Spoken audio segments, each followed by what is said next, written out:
think about what you saw in that vision. Every detail. Multiple security breaches. Old Afira ruins. External camera 16. External camera 15. Camera 10. God damn it! They're here. Bow down before the one you serve. You're going to get what you deserve. You remember me? Now's the fun part, bitch! Head like a hole, flag at your soul.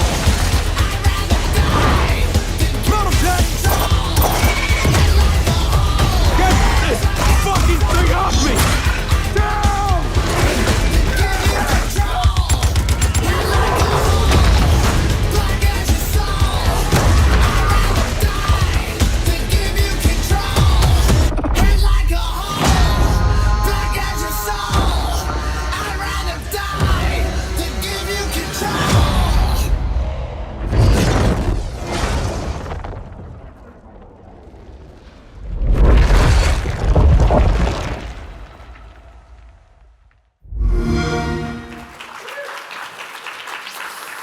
Sweet. It's still so good to watch that. That's awesome. Thanks, guys. So I'm Colin Penty. I'm a technical art director at the Coalition, and I'm here to talk about the visual tech of Gears 5, improving visuals while achieving 60 FPS. So these are some of the things I'm going to be talking about.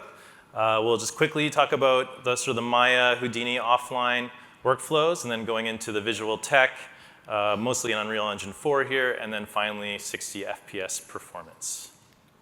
A little bit about me.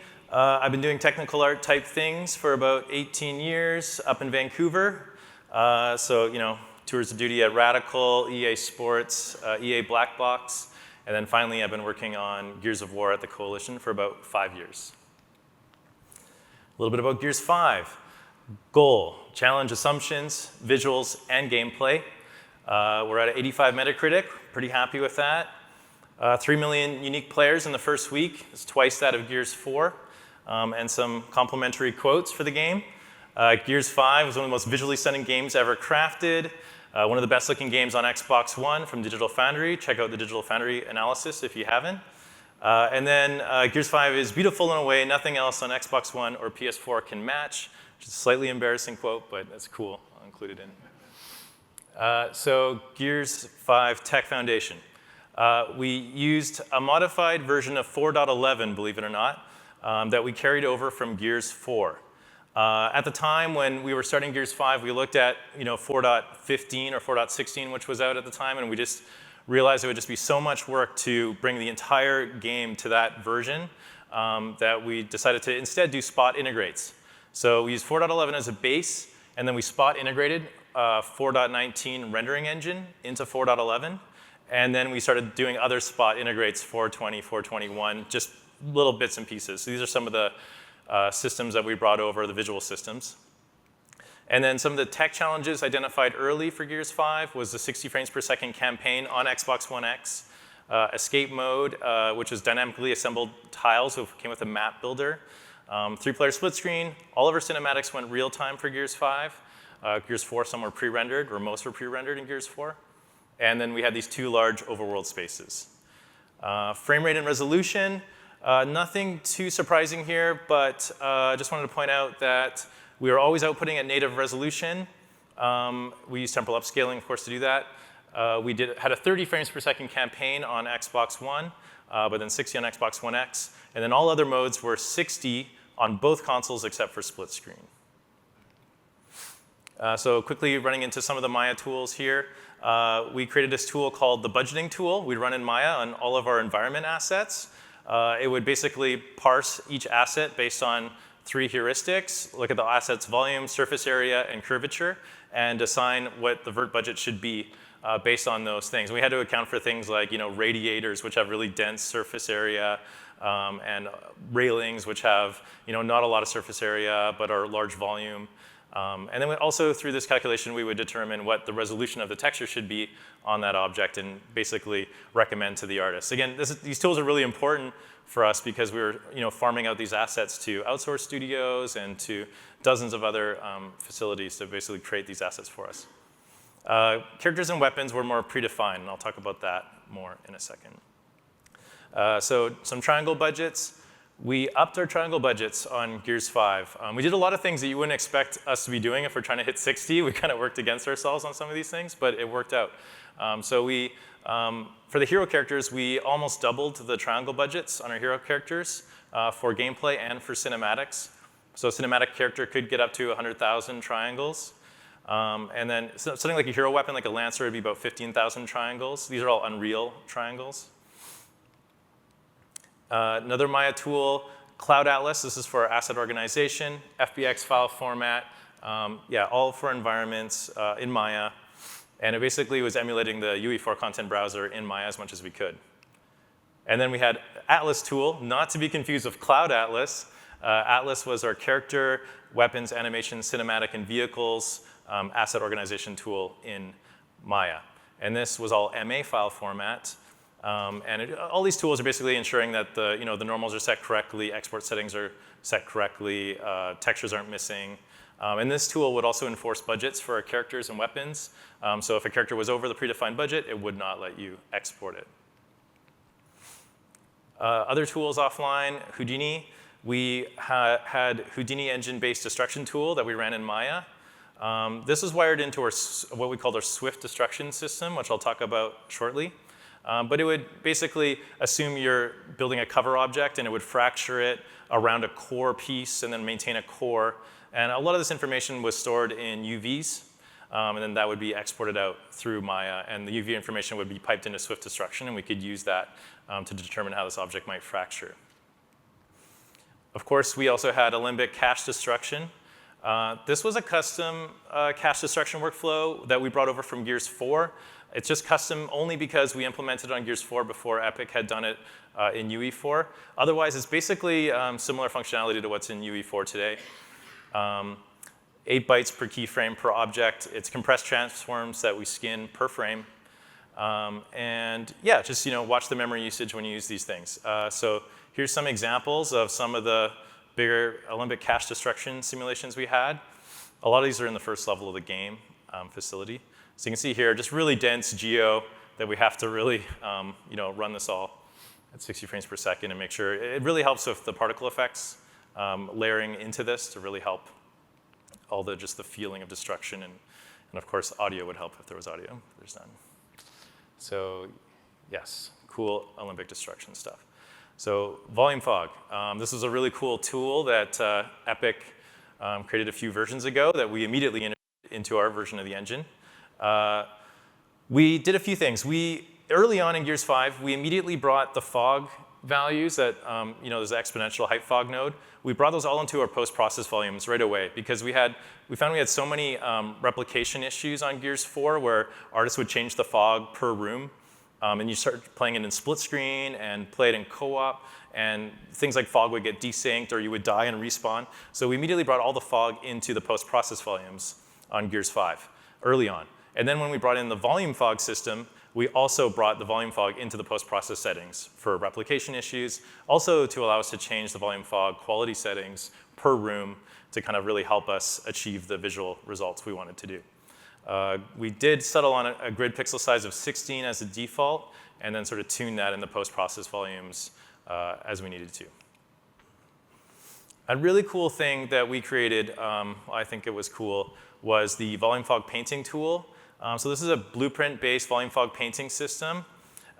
This allowed us to sidestep a lot of the injection costs that came with the volume fog. So we found as we would create like a dark street with street lights and have all the spotlights injecting volume fog, it was just kind of killing us on performance on the GPU, where it would be like 0.1 milliseconds, 0.1, 0.1, 0.1, 0.1 for each injection cost.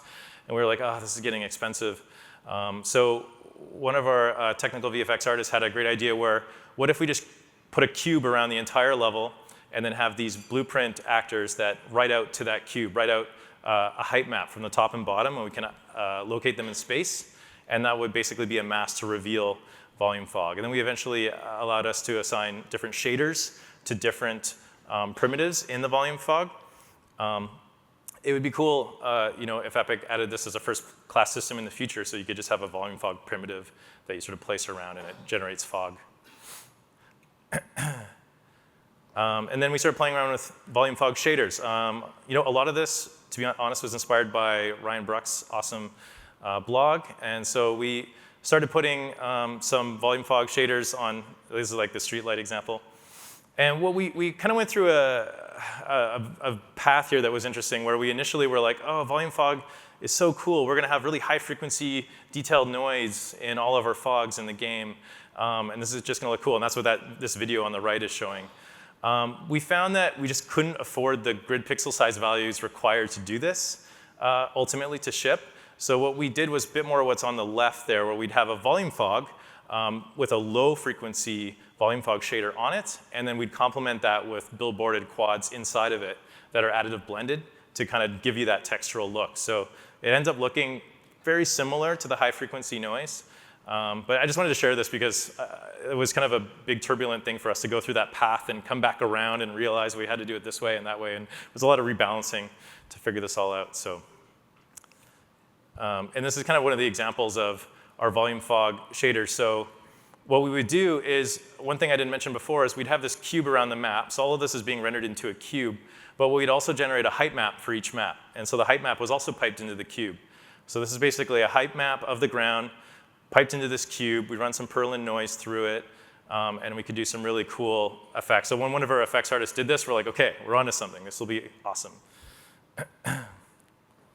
So lighting for Gears 5. We really wanted to do a more dynamic lighting solution than Gears 4. Probably don't have to sell it to you guys, but obviously this usually looks better, consumes less texture memory, it's more flexible. We knew we had these large overworlds, and cooking shadows for these huge overworlds is probably not realistic. So we did a few things. We removed stationary lights from the game. And this, in turn, removes shadow maps, because stationary lights produce shadow maps. So we had no shadow maps in Gears 5. And then so we replaced on something like a directional light on Gears 4, where we would have all these shadow maps everywhere on Gears 4 from a directional light. On Gears 5, we just had cascades, and then we'd fall back to ray trace distance field shadows beyond the cascades. And this was inspired actually by some talks that Epic gave about Fortnite. So basically the whole game is static lights and movable lights. And then we had a stationary skylight for the real-time skylight. But that doesn't produce shadow maps, so that's OK. And the final thing we did is we added the ability for movable lights to output GI, similar to a stationary light. So this gave us sort of the real-time shadows inside a movable light, still outputting GI, which produces light maps. So it was all with the goal of removing shadow maps. We need to get rid of these things. Let's go more real-time shadows, but bake out the GI.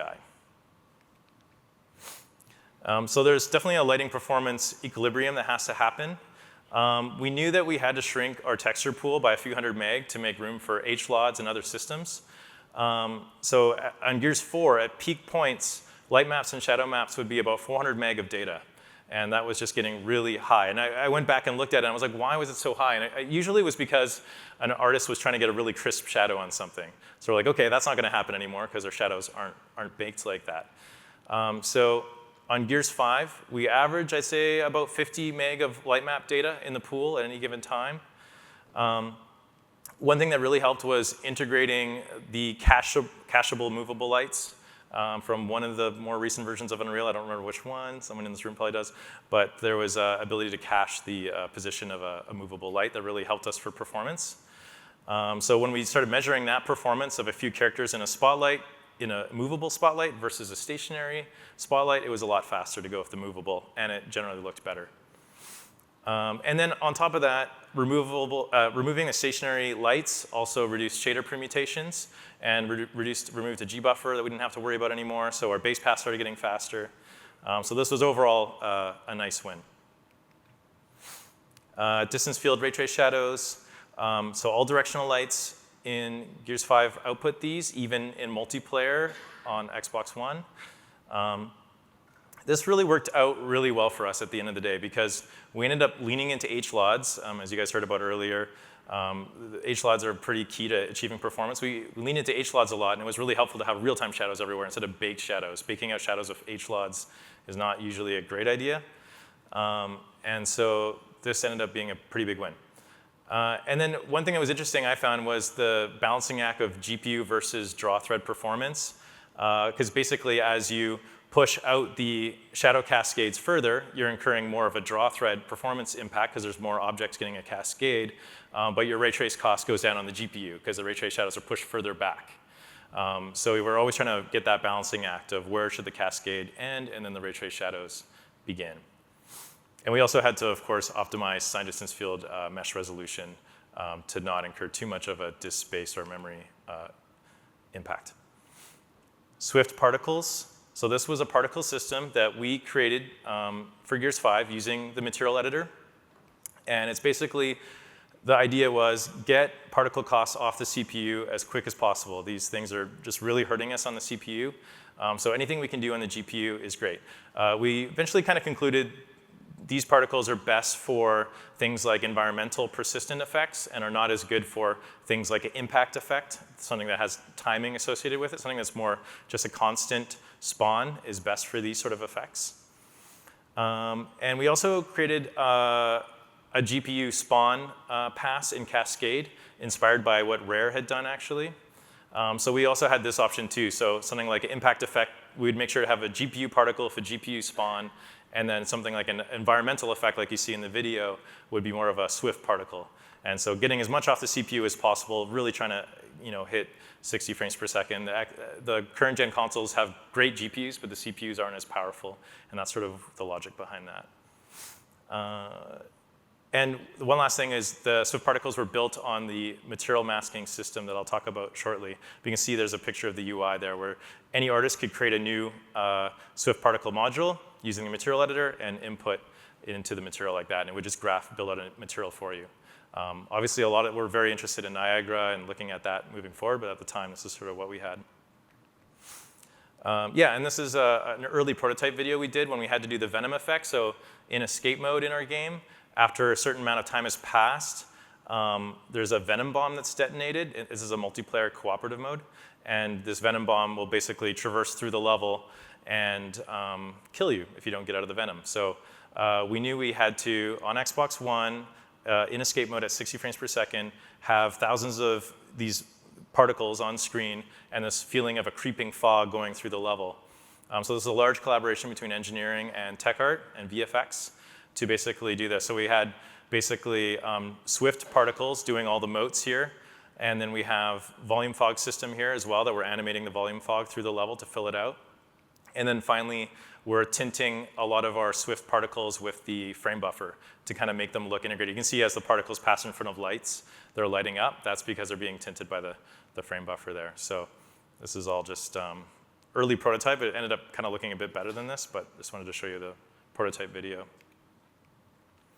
So taking that further, Swift destruction.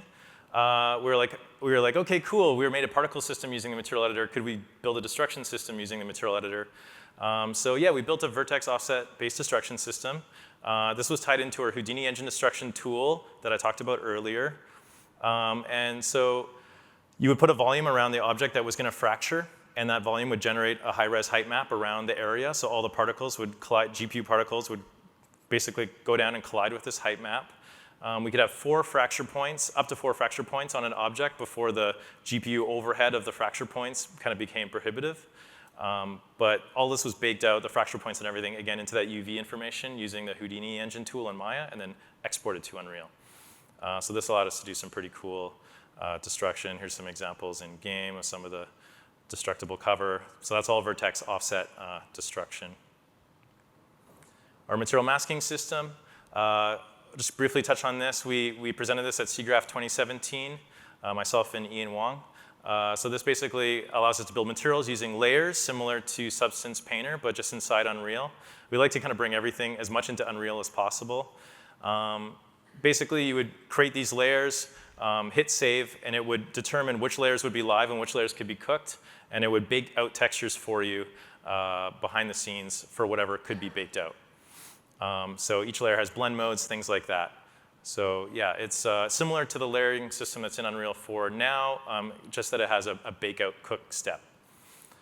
So we added a lot of things like artist visualization tools and things like that in Gears 5 to help the artists determine what was expensive and what wasn't. because sometimes it could be a little bit tricky to know. But yeah, this was a great thing. And one final thing is I'm really happy with how we moved to a unified material library. So in Gears 4, there was 50 versions of copper created by all the outsourced vendors, but on Gears 5, we had one copper and one material in Unreal 4, and then we would just propagate that to all of our materials, and they would all use that base copper. So interesting fact is we did that. We found that our outsourced time to create assets initially went up by about 10%, but iteration time went way down. So much less iterations with the shared material library. So we're going to continue doing that moving forward. Snow and sand. If you've played Gears 5, there's a ton of snow and a ton of sand, which are trickier things to model and put materials on. So these were pretty complex materials, and they had to work well for deformation system. Deforming the sand and snow would reveal a material layer underneath, as well as have a perturbed material along the edge of the deformation. And there was also, of course, glitter functions and tune Fresnel values for the snow and the sand. And we could also dynamically paint on top of any object and put sand or snow on top of it.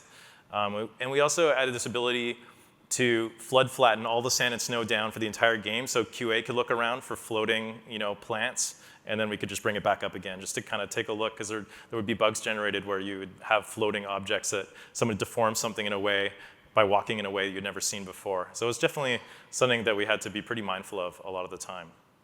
And then, of course, we ran async tessellation on this ground as well to get the detail up close. So I'll talk about that right here. So we initially, when we tried to do our deformation in Gears 5, we tried to do it based on a particle basis. So we'd spawn particles into a buffer that would basically push the sand and snow around. But became really expensive to have these particles sitting around for maybe even 2 minutes to have trails behind you. And we were trying to hit 60 FPS, and we're like, this isn't going to work. So we scrapped it, and we went with a different system, where it was basically a new system that could store trails for a large data set. It's all stored in a texture atlas with an indirection layer for efficiency, think like mega texturing. And the system would output a depth value and a mass that TechArt could then build the material deformation around. And then we, like I mentioned, run async tessellation on this to achieve the visual quality up close. And the async tessellation we created for Gears 5 would take about 0.3 milliseconds on an Xbox One X, so it was quite fast. And then on PC, we could scale it way up. Another cool thing we added a relaxed cone step mapping in Gears 5. This is based on an old NVIDIA paper, actually. And so we found this produced stronger results than parallax occlusion mapping, and it's faster to compute on the GPU. So you just basically pre-compute this cone step map, and it's generated from a height map. And this worked out well for us because we already had the material masking system where you hit save and it's baking out textures as it needs anyway. So if you had the cone step checkbox hit, it would generate the cone step map for you. There's a video of it in one of the rooms of some bricks. You could optionally poke the depth buffer with this pass and output shadows from the cone step map or SSAO from the cone step map. But we didn't do that super often because it was already expensive enough to run these cone step maps. But yeah, this really gave us a nice sense of depth to our materials at 60 FPS and didn't have to incur all the costs of the parallax occlusion mapping. And you don't really see the stepping that parallax occlusion mapping has. So this is how it sort of looked on Xbox One.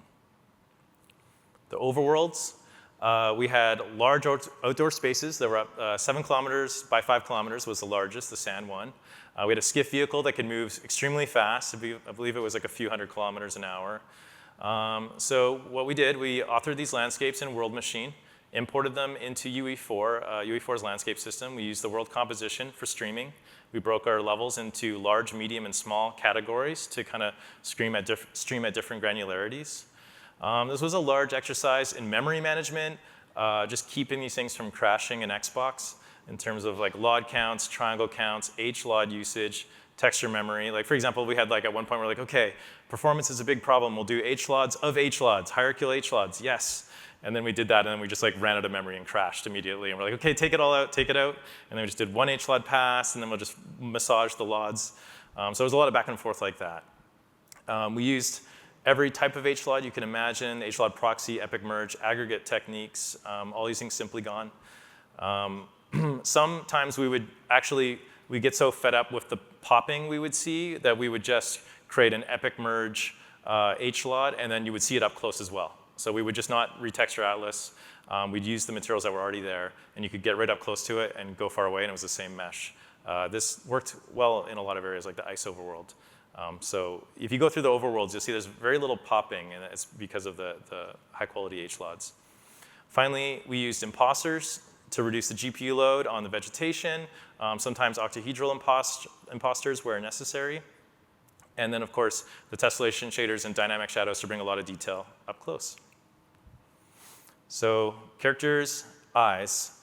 So yeah, we were really happy with the improvements we did to our characters in Gears 5.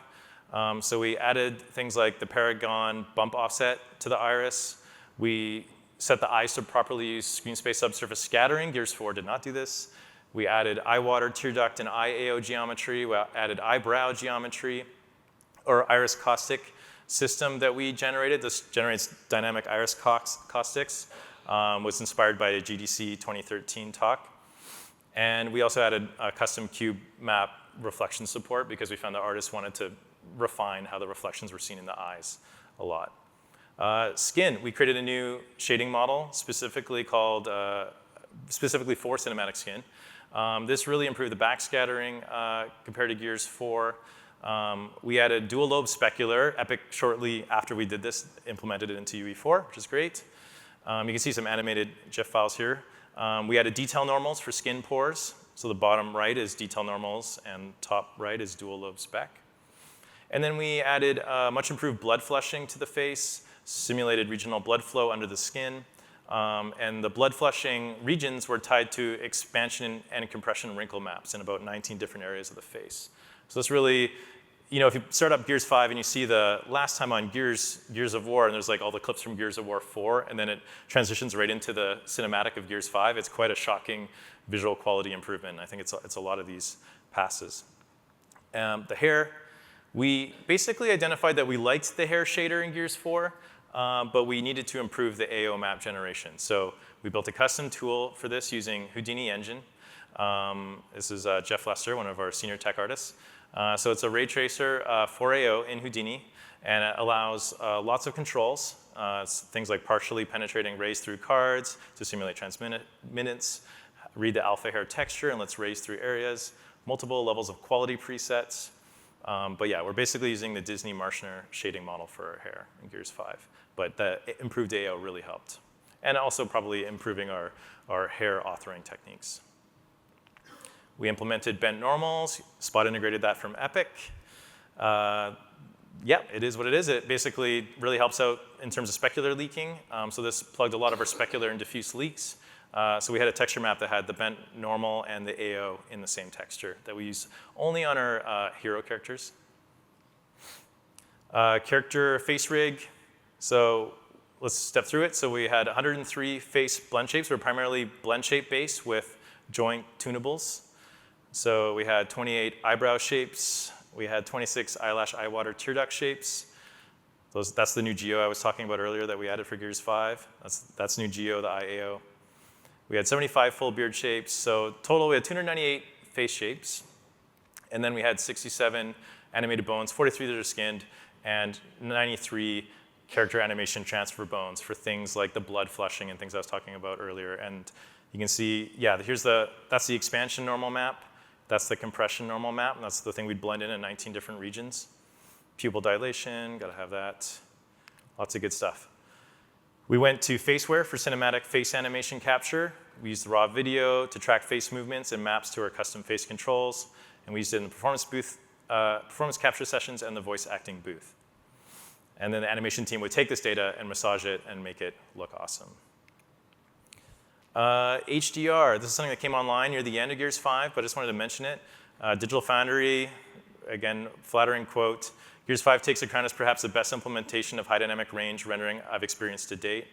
What we did was we did a blended HDR buffer, 50% a machine learning algorithm from the Redmond ATG group. The machine learning was used to train an inverse tone mapper. We set it on first-party Xbox games. So it would train an inverse tone mapper for color space conversion. And then we blended that with the 50% Reinhard buffer. Of course, there's lots of material tuning. visual effects, lighting, skyboxes as well to achieve this. This was a large collaboration. We did not author assets in wide color gamut at the end of the day. It was just too much memory at the time, and it was just coming online a little bit late, and we already built quite a bit of the art at this point. So something definitely interested in the future, but not at this time. And then the HDR calibration screen is just as important as, I'd say, the HDR implementation itself, making sure the user has tuned their TV properly. So we spent a lot of time on the HDR calibration screen. So real-time cinematics. We basically had to optimize a real-time feature film to run at 30 frames per second on current-gen hardware. This is like non-trivial task.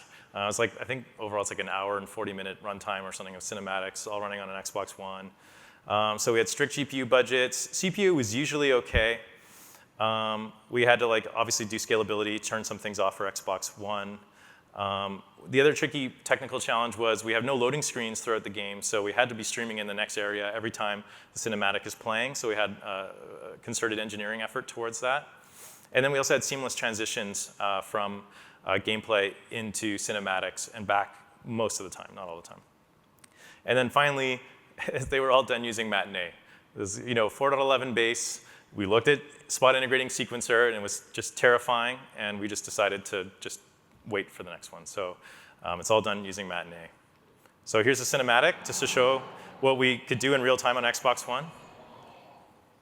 I'll just let it play for a minute here.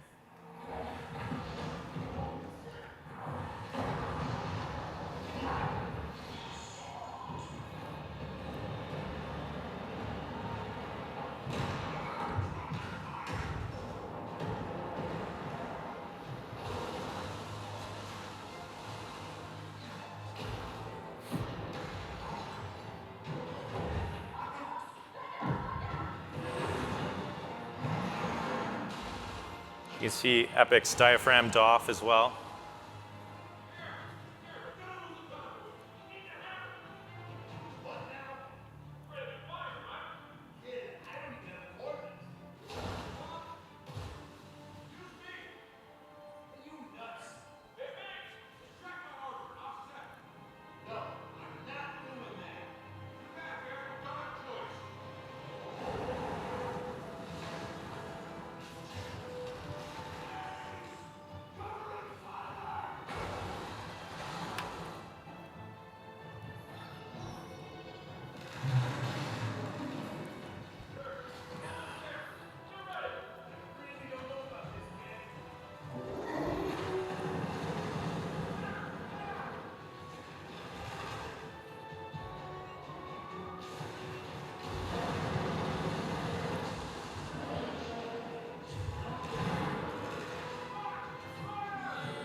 Okay, I'll keep going. So you get an idea of us, hitting that quality real time. We're pretty proud of that. That was one of the few cinematics that had CPU issues. There was so much going on. The draw thread was sort of struggling. Cool. So performance, 60 frames per second. One thing I don't mention in the bullet points was this was a push from the very early days of Gears 5, something I was personally passionate about. We basically grabbed a Gears 4 level and made it run at 60 frames per second and kind of started there and was like, OK, I think we can do this. So we ultimately went 60 frames per second on Xbox One X for campaign. Xbox One is 30. But we didn't want to do that compromise of 4K or 60, which Gears 4 had. So other performance first for Gears 5 was Horde mode. We pushed it to 60 frames per second on Xbox One. Escape mode to 60. 3-player split screen. We never had 3-player before, getting that to run at 30. And the philosophy, which is nice to say, but I think we were able to hold the line on this, is don't compromise visual quality in any noticeable way to hit 60. In fact, improve it.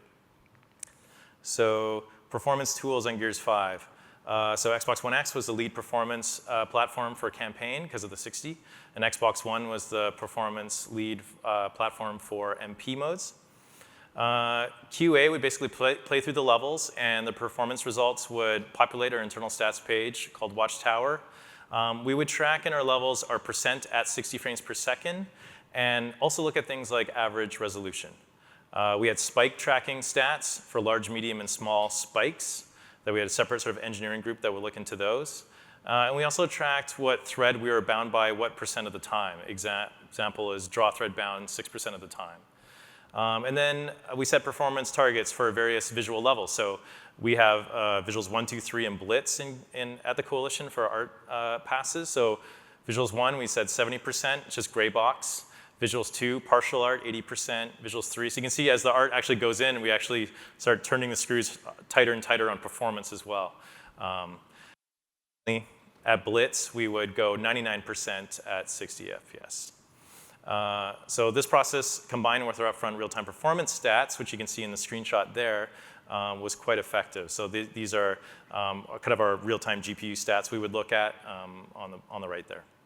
So you can see in each pass, real-time, how slow or fast everything is.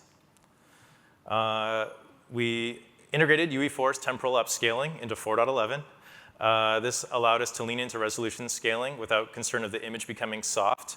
If you go below 66% scale, you'll start seeing a bit of sizzle, but overall the quality is incredible. One thing I would say would maybe be controversial, but I'd say 1440p temporally upscaled to 4K looks a lot better than an 800p with just a standard upscale to 4K. One thing we also did is we implemented an async post-processing pass on Gears 5. So this made sense because we're always outputting native resolution because of the temporal upscaling going in. So the post-process was always at 4K. And so we were like, this is really expensive, but if we could run this async over our next frame, this would really help accelerate performance. So this was a few man-years of work to convert all the post-process passes to compute, and then refine the async post-process pipeline in terms of like present times. The engineering team did an amazing job here. But this got us back roughly 1.3 milliseconds, a bit more, a bit less on certain platforms. But this gave us enough back to really pump more art, more content, more visual effects into the game. So stepping through some of the threads and some of the things we did. So game thread, this was largely an engineering-led effort with some tech art support.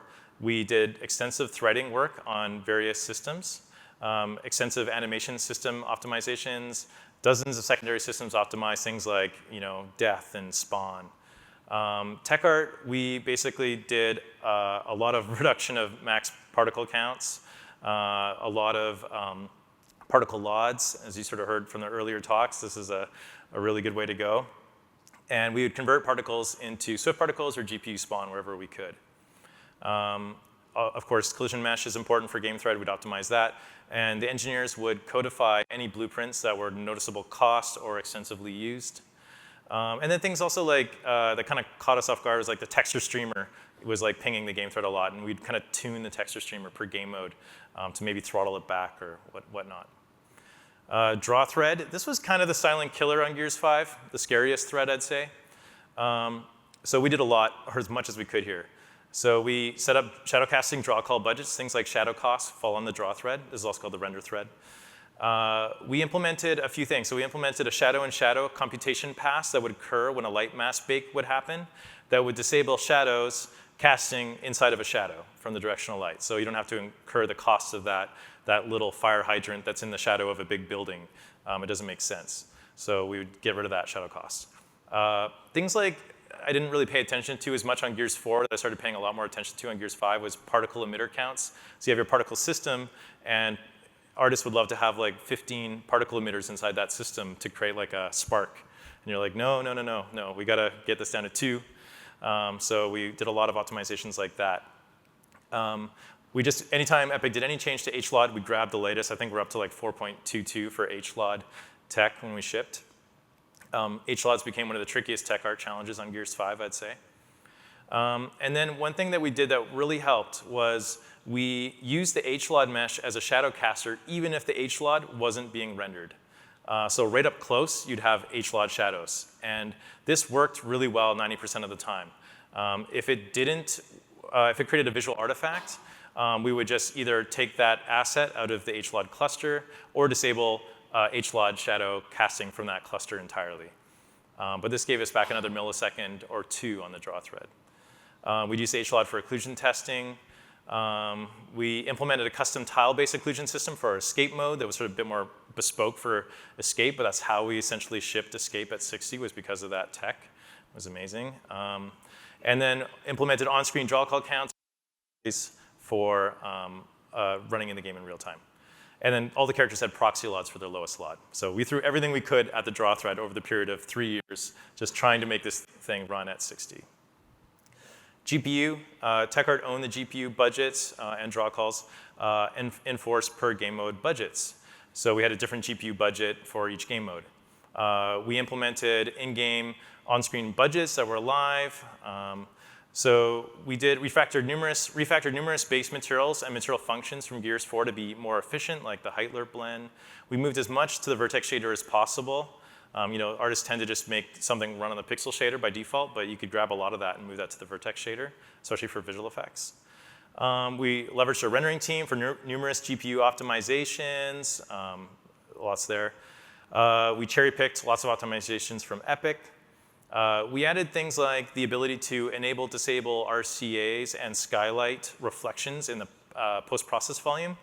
We found in the outdoor areas, you didn't really need a lot of RCAs, and that just having one RCA incurs a large kind of GPU cost. So we would just shut down the RCA system, just have the skylight reflection when you're outside, and then you come back inside, then we'd, with the post-process volume, blend in the RCAs back. And then a constant balance for all of these systems. Split screen. Basically, we didn't have to do a lot on Xbox One X, but on Xbox One, because we didn't have to do a lot on Xbox One X because we went to 30 frames per second for split screen. But on Xbox One, we had to drop the cascade count. We disabled all vegetation when you got to 3-player split screen. And we did a detail object taking pass. But one thing, I realized at the end of the project was if we hadn't targeted 60 frames per second for campaign on Xbox One X, I don't know how we would have delivered 3-player split screen on Xbox One. Just with the draw thread overhead of those 3-player view, we had a bit of headroom because of that 60 FPS push. So that really worked out. PC, yeah, we had a PC SKU for Gears 5, much more scalable than Gears 4, more dynamic real-time shadows. We had tessellation shaders, H-LODs, volume fog, screen space, reflections, a lot of things you could scale quite well on PC. We shipped on Steam for the very first time. This exposed us to a larger variety of PC configurations than we'd ever seen before compared to the Windows Store on Gears 4. So that was a lot of engineering bandwidth to support that. And then one thing we did was we created a special texture group just for low and medium end PCs that allowed us to up-res textures for kind of a low and medium end PC that was having trouble fitting everything into the texture pool. So final slide on perf and memory here. So content memory. We had an overall goal of compressing the texture pool in Gears 5 by 350 meg. This was a tall order. So Gears 4 had a 1,500 meg texture pool. Gears 5 has 1,150. Why did we need to compress the texture pool? We were drawing a lot more geo in Gears 5. So we had 150 meg of H-LODs that we never had to support before. We had 30 megs of volumetric light maps, 20 megs of ray trace distance field shadows, 50 megs of async tessellation system, and then just 100 megs needed for additional asset density and variety, such as the higher polygon count characters I was talking about before. So how did we do this? We did a lot of things, but one of the more useful things was we improved our texture packing. So on Gears 4, we had a separate texture for smoothness, metalness, and AO. On Gears 5, we eliminated this texture and incorporated it into our normal map. So we had one BC7 texture that was normal X, normal Y, smoothness. Yes, we use smoothness instead of roughness. Smoothness and metalness. So that was sort of that combined with our diffuse. So doing this reduced our texture footprint by 10 to 40% per material, depending. So this took a lot of pressure off. And the other thing that really helped was the removal of the shadow maps. Like I said before, we had up to 400 meg of light maps and shadow maps before. Now we only had about 50 meg We removed the shadow maps. That really helped free up the texture pool for that additional asset geodensity. And then on top of all this, we had to absorb things like detail maps. We had detail maps across all of our environments and characters on Gears 5 that we did not have on Gears 4, so we had to absorb that into the pool. And yeah, so we added some real-time memory tracking systems, one called Malloc Tracker. That really helped us for content memory. So conclusions, yeah, we were able to maintain a no-compromise approach to the frame rate and visuals all the way through. Made some educated bets early on. 60 frames per second is the new baseline with the line in the sand early. Smart optimizations in terms of like what does the gamer actually notice. Visual investments that paid off. And I think we had a bit of a clarity of vision after Gears 4 was completed. We took our learnings from Gears 4 on Xbox One X, such as we need to increase the pixel density with detail maps. We kind of knew a lot more about the Xbox One X strengths and weaknesses. We learned a lot about HDR, and we learned a bit about 60 frames per second with Gears 4 on Xbox One X. And then finally, we had a little bit of luck. Epic implementing temporal upscaling was huge. That really helped Gears 5's visual quality. The power of the Xbox One X, you know, it's still a pretty fast machine. So just being able to leverage that power. And then Epic continuing to upgrade UE4 in parallel really helped. So very proud of the product. It was a team effort across over a dozen support studios and hundreds of people. So yeah, thank you. That is all.